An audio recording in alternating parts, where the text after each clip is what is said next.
నింగికి కూడా ఓ కర్షక మహాశయ, ధరణి తల్లి ఒడిలో తిరుగుతూ ఎన్ని ఒడిదుడుకులు ఎదురైనా ధాత్రిని విశ్వసించరు.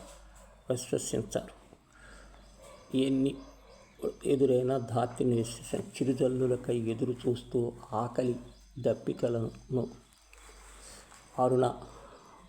అణుచుకుంటూ చినుకు చినుకు కురిసి చిరు మొవ్వలు మోకగానే ఆనందంతో కేరింతలు కొడుతూ తల్లికి వందనాలు నీవే దించి అరకబట్టి దున్ని నీరు పోసి నాట్లు పెట్టి పంట చేతికి వచ్చే వరకు నిద్రాహారాలు మాని ఎండనక వాననక పసిబిడ్డలే కాపాడుకుంటూ శ్రమించే నీ శ్రమను తరలించి నింగి కూడా నీకు వంగొంగి సలాం చేస్తుంది. ఓ రైతన్నా, పైన